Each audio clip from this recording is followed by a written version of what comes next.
connected across another uncharged 320 microfarad, ये 320 microfarad capacitor charge on the second capacitor, इस पे charge निकालना है।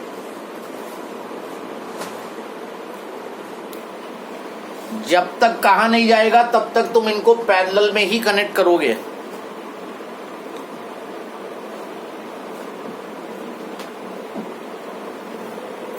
नोट कर लो, जब तक कहा नहीं जाएगा you will be connecting them in parallel. अगर सीरीज में वो कनेक्ट करेगा तो तुमको मेंशन करेगा they are connected in series. अब क्वेश्चन देखो, 80 माइक्रोफैरेड के कैपेसिटर को 50 वोल्ट से चार्ज कर लिया, इसने चार्ज स्टोर कर लिया। अब इसके पैरेलल में एक और कैपेसिटर लगा दिया, वो अनचार्ज था, मतलब इसमें कोई चार्ज नहीं था, चार्ज केवल इसके पास था। जैसे ही तुम दूसरे से कनेक्ट करोगे चार्ज का रीडिस्ट्रीब्यूशन होगा, और तब तक होगा जब तक दोनों का पोटेंशियल कॉमन ना हो जाए, सेम पोटेंशियल पे ना आ जाए। तो पहले तो इंफॉर्मेशन से तुम चार्ज स्टोर्ड निकाल लो। Charge stored by first capacitor, charge stored by C1, तो Q1 हो गया C1 into V1, 80 into 10 to the power -6, और V1 50।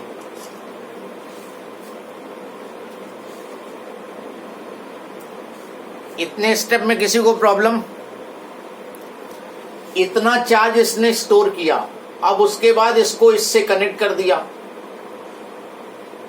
और दूसरा वाला अनचार्ज था, दूसरे वाले पे चार्ज नहीं था, दूसरा वाला अनचार्ज था। तो when another capacitor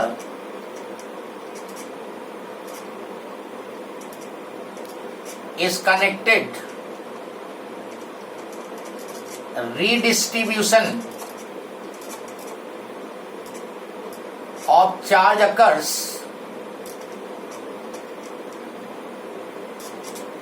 till both attain same potential difference. ये रीडिस्ट्रीब्यूशन तब तक होता रहेगा दोनों कैपेसिटर में जब तक पोटेंशियल डिफरेंस सेम ना हो जाए, और वो common potential, this is known as common potential, इस कॉमन पोटेंशियल को V is equal to total charge upon total capacitance.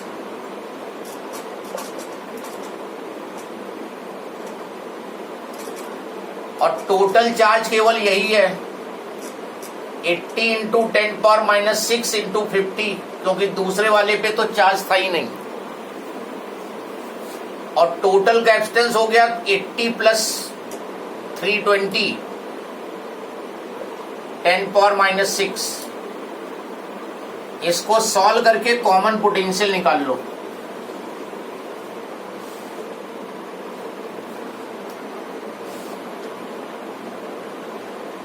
या कॉमन पोटेंशियल तुम पिछले वाले फॉर्मूले से भी निकाल सकते थे, C1V1 plus C2V2 upon C1 plus C2, और उसमें V2 0 लेते क्योंकि सेकेंड वाला अनचार्ज कैपेसिटर था, तो वो फॉर्मूला भी यूज कर सकते थे। फॉर्मूला यूज कर सकते, 1 upon Q2 is equal to C1 upon C2, 1 upon Q1 upon Q2 is equal to C1 upon C2, Q1 upon Q2 is equal to C1 upon C2। तो Q1 दिया है तुम्हें, ये नहीं करोगे क्योंकि हमसे उसने पोटेंशियल डिफरेंस पूछा है after redistribution has occurred. Redistribution होने के बाद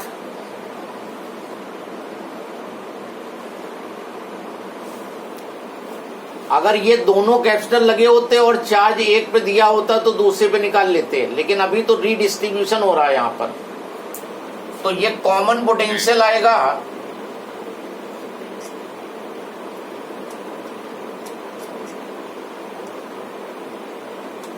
10 वोल्ट आ रहा है आई थिंक। तो charge on second capacitor after redistribution, पहले तो था ही नहीं सेकेंड पे कुछ चार्ज, बाद में आएगा, और वो Q2 चार्ज जो इस पे होगा C2 इंटू कॉमन पोटेंशियल, क्योंकि फाइनल जो इसका पोटेंशियल है वो V है। तो C2 320 10⁻⁻6 into 10 3200 micro coulomb.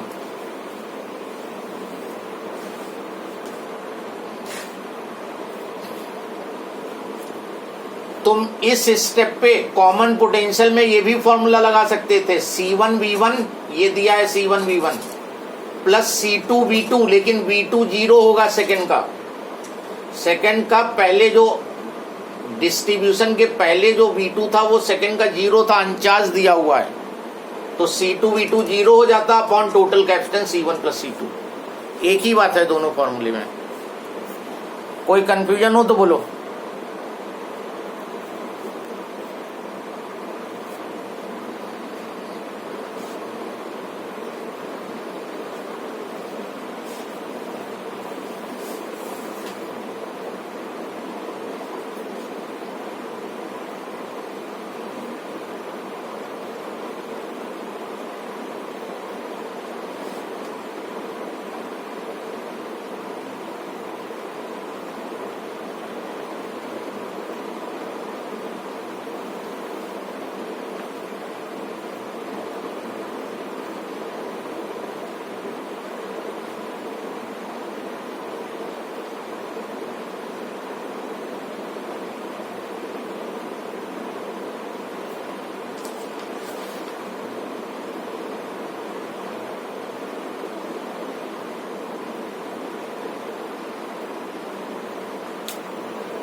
Next question, write down.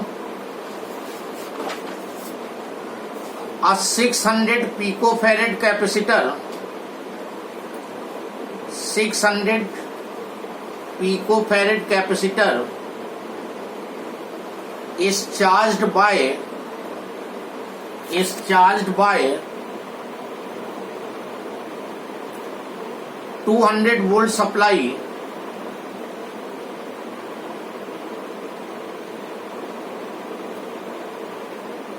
full stop. It is then disconnected. It is then disconnected from the supply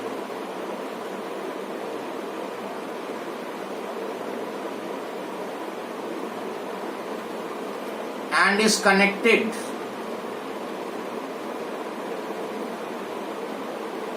in parallel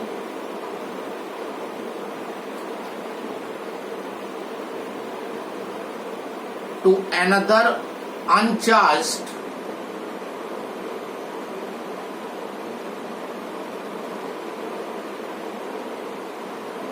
(600 picofarad capacitor).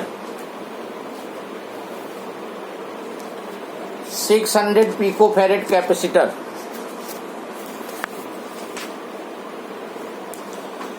How much electrostatic energy?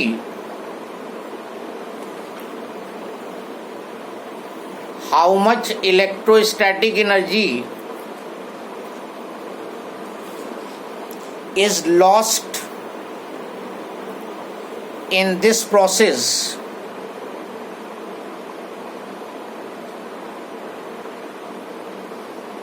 And where does this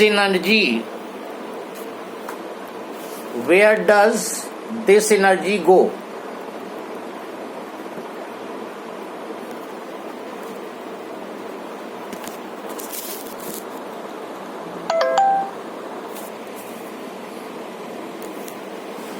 try करो इसको।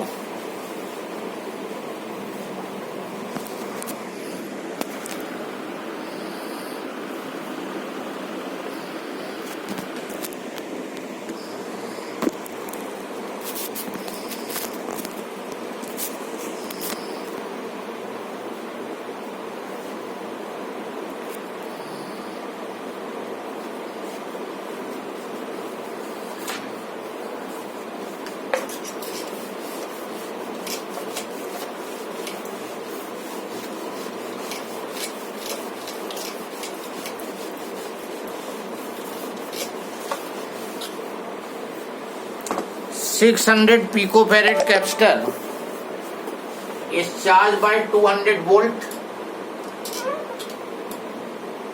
C1 600 picofarad charged by 200 volt. V1 200 volt.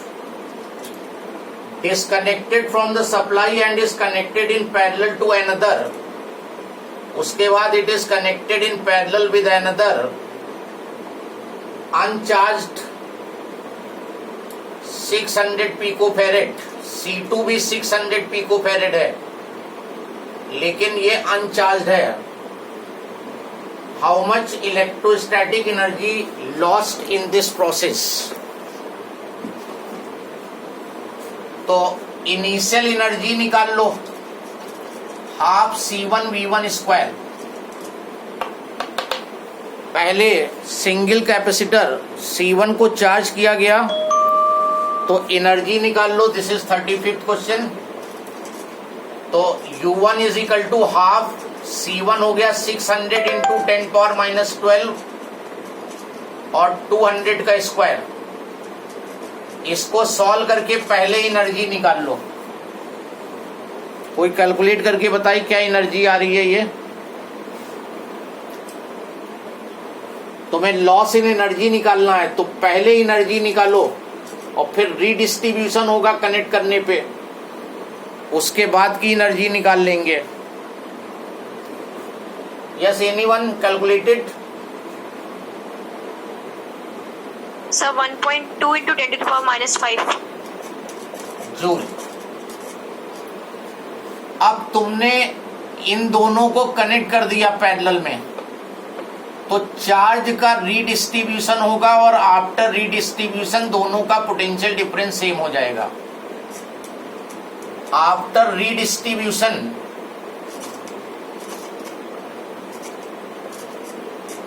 Common potential difference ये लगा देते हैं C1 V1 plus C2 V2 upon C1 plus C2, या total charge upon total capacitance लगा दो, चाहे ये लगा दो, एक ही बात है. C1 तुम्हारा 600 है और V1 तुम्हारा 200 था, और ये 0 हो जाएगा क्योंकि अनचार्ज कैपेसिटर था. तो अनचार्ज कैपेसिटर का V2 0 होगा. अनचार्ज जो था उसको पे वोल्टेज नहीं लगाई गई है, इसका मतलब वो अनचार्ज है, तो उसका V2 0. और C1 plus C2 600 plus 600 10 to the power minus 12. इसको तो कैंसिल कर दो और सॉल्व कर दो. 100 वोल्ट आ गया आई थिंक. तो रीडिस्ट्रीब्यूशन होने के बाद दोनों के across same potential difference 100 volt हो जाएगा. और जो एनर्जी होगी आफ्टर रीडिस्ट्रीब्यूशन, ये दोनों पैरेलल में है, हाफ, और पैरेलल में फॉर्मूला होता है C1 प्लस C2, और दोनों के क्रॉस सेम वोल्टेज हो गई V, कॉमन पोटेंशियल डिफरेंस. ये लगा दोगे. रीडिस्ट्रीब्यूशन के बाद टोटल कैपेसिटेंस हो गया C1 प्लस C2 और वोल्टेज अक्रॉस हो गई, कॉमन वोल्टेज जो आई है 100. तो C1 प्लस C2. सर. हाँ बोलो. सर 6 into 10 to the 6 आ रहा है. एक मिनट बता रहे हैं. ये सॉल्व किया, ये 6 into 10. Sir answer 6 into 10 to the power 6 आ रहा है. आंसर जो है 6 इंटू 10 पावर माइनस 6. यस, ये निकाला तुमने. ये कितना आ रहा है?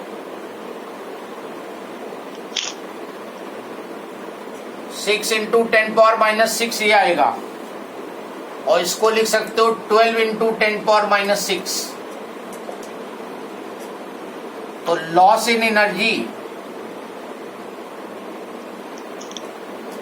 U1 माइनस U2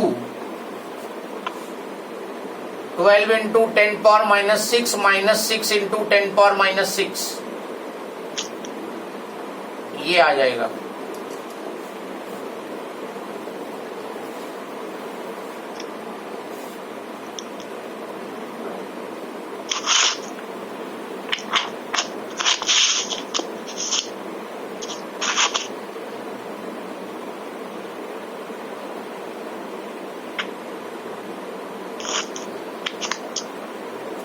किसी को कोई डाउट हो, कोई कंफ्यूजन हो तो बताओ।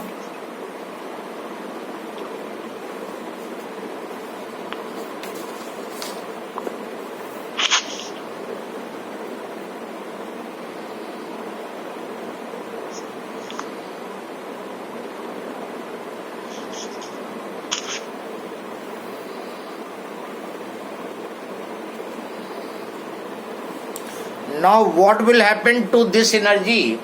This energy will appear in the form of heat. What will happen to this energy? This energy will appear in the form of heat.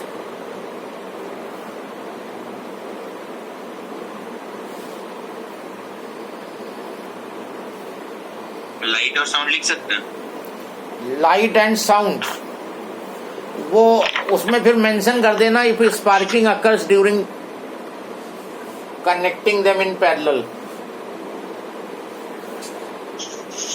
Heat तो मेंशन करना ही होगा, मेनली हीट तो प्रोड्यूस होगी। एक और क्वेश्चन करो इस टाइप का। Next question write down.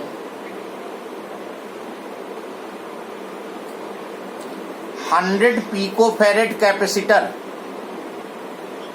100 picofarad capacitor is charged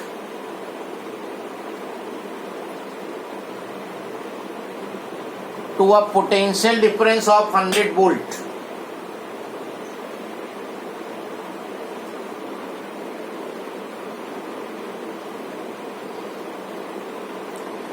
Full stop. It is connected in parallel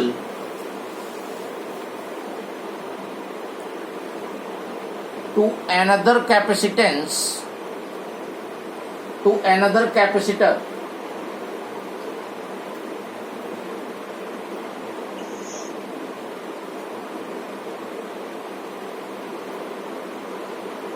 If the final voltage be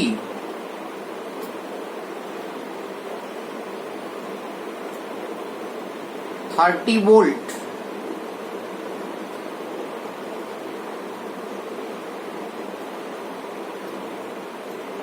then what will be the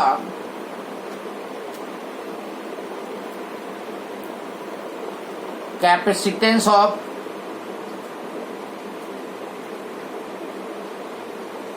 the second capacitor?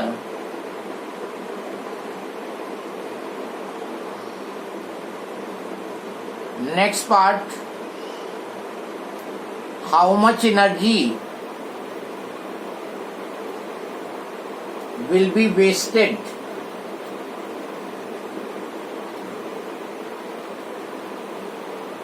and what will happen to it?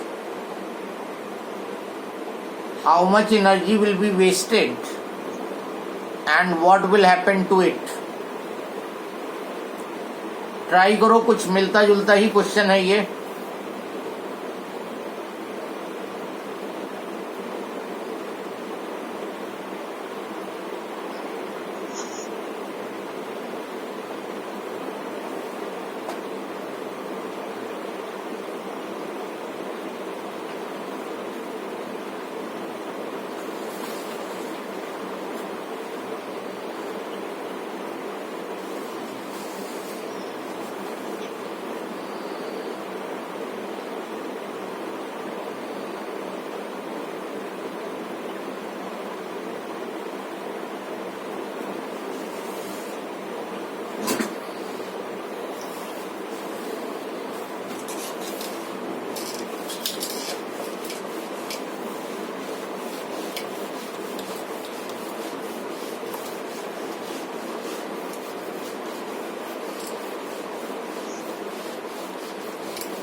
100 picofarad capacitor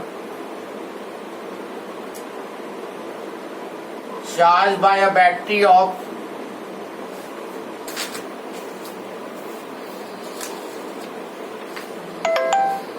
100 volt.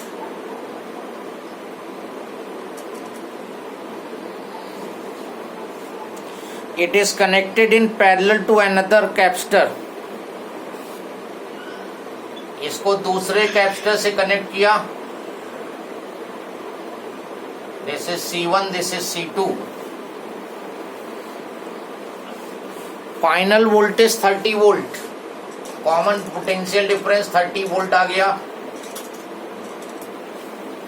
अभी तक हम common potential difference निकाल रहे थे. This time common potential difference is given. Capacitance of second capacitor निकालना है.